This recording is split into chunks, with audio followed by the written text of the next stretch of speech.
There you are. You kept me waiting a bit, you naughty thing. Oh no. Are you still getting lost around the mansion? Oh, I suppose that's to be expected. Don't worry. I promise you one day you'll know it so well you could find your way with your eyes closed. There's no rush. You have your whole life to grow accustomed. Now, Frederick told you why I summoned you, yes? He didn't. You know, he's getting on in age. He's been with me a very long time. It's a shame mortals start to deteriorate that way. Well, surprise. I wanted to have a private dinner with you. Yes. I try to do this somewhat frequently with each of my dear ones, at least when I have the time. So please, come here, sit next to me. I ordered a lovely arrangement of foods for you. We have roast beef, a beautiful spinach salad, assortment of dried fruits, wine, of course, and I'm told that they're all quite delicious. Oh, no, sweetheart, I won't be eating. I only consume blood. No, it does awful things to me if I try to eat anything else. You'll be the only one eating, but we can talk together while you do. You'll get used to it. Please, eat.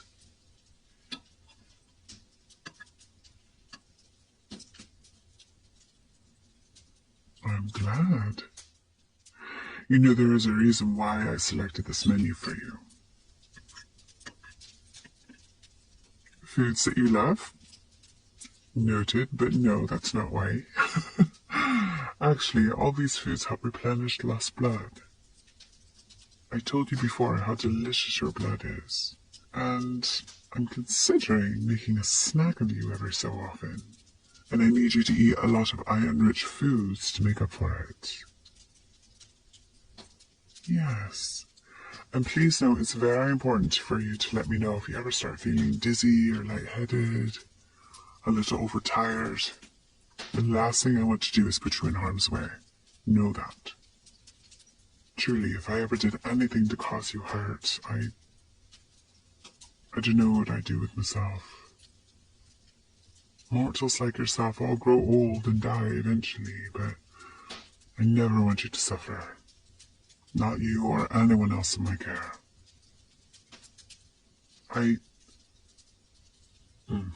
Never mind.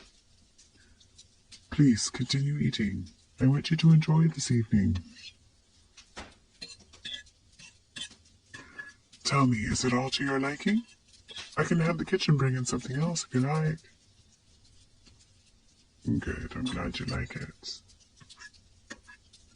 As I've said before, I enjoy my work, but my true passion is doting on my dear ones. Your smiling faces mean the world to me. Worried? Oh. If I look worried to you, then I'm afraid it's just your imagination. I am not worried at all. Let's not talk any more of it, okay? Enjoy your meal. You're getting full already. Are you sure? All right. Well then, perhaps I should enjoy a snack of my own. I know it's not quite your turn yet, but maybe just a little snack? Yes. Show me your neck, sweetheart. Such a beautiful neck you have.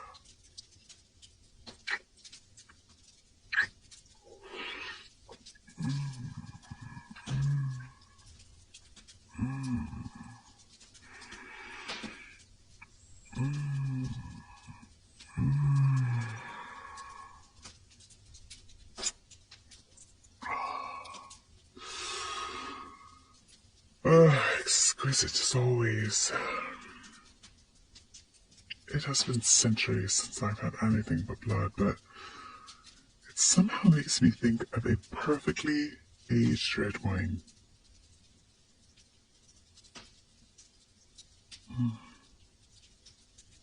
Actually, I'd like a little more. Are you feeling all right? Could I snack just a little bit more? Oh, you are always so eager to please. Thank you, my dear.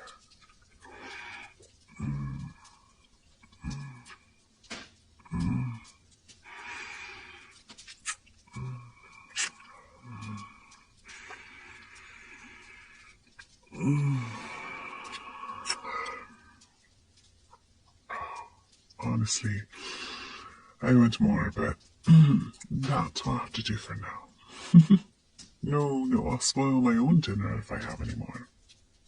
Even more frightening is the thought of taking too much from you. Do forgive me, my dear.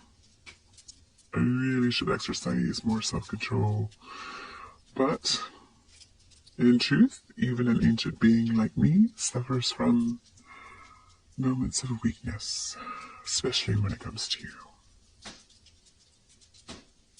Oh, that's very sweet of you to say, but I am far from perfect. There are times I think my dear ones deserve a better caretaker than I. No, dear one, I'm fine. As I said before, I am not worried.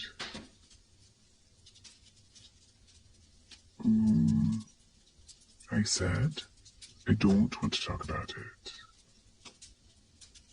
It is my duty to care for you and to keep you happy. The last thing you need is to be caught up in my own personal issues. Dear one, up until this point, you have been wonderfully thoughtful and obedient to me. I would hate for you to ruin that streak tonight. Do you understand? Well, if it's that important to you, perhaps I will relent this one time. Do you remember that meeting I had you attend? The one right after your first real feeding?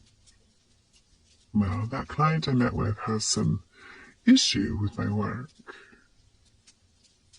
It's been frustrating because things only went awry because he deviated from my plan.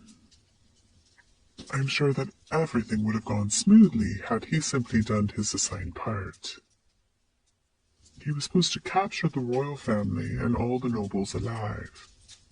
When they saw that the commoners were no longer loyal, the king would have abdicated the throne and accepted banishment to save himself and his family, and the nobles would have supported my client as the new king to stay in his good graces.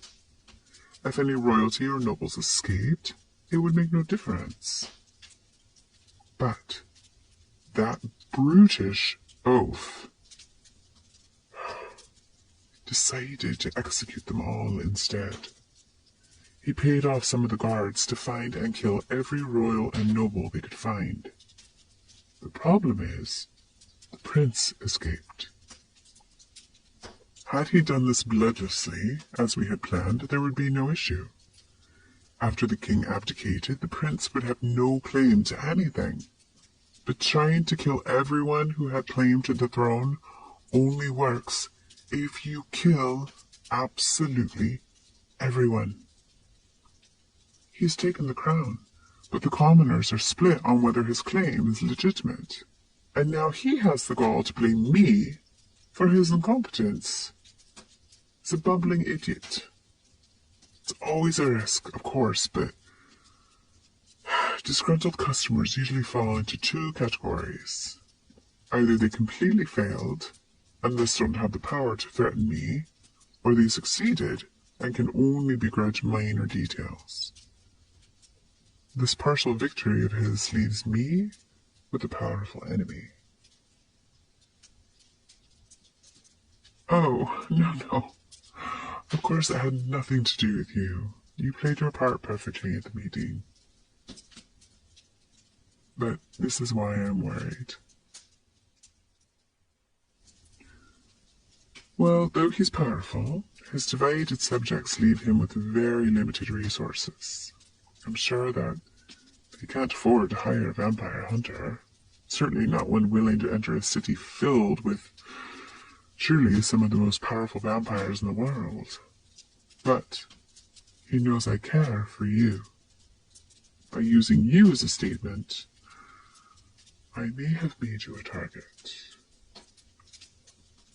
No, I really don't want to worry you. You are quite safe here, truly. The city is guarded, and my estate itself is guarded. Yet, I just can't help but worry. If he tried to hire someone to hurt you or kidnap you, and they got lucky, if my actions led to that, I couldn't forgive myself. Thank you. You're right. There's very little reason to worry about something that likely won't happen. I have the best care team money can buy, and I myself am more than capable of protecting you. And although I say that, it's just not as easy to put my worries to rest. In fact, perhaps you'd be willing to stay in my presence for a few days? It would ease my mind so much. Wonderful. It would be so much easier on me to have you where I can see you. There is no force in the world could bring you harm so long as I am there to safeguard you. And dearest, I want to thank you for insisting that I share with you. I'm sorry for being short with you before. I don't always trust as I should, especially with my dear ones. Mortals can show surprising strength and insight at times, and it means so much to me that you care about my well-being, just as much as I care about yours. May I kiss your cheek?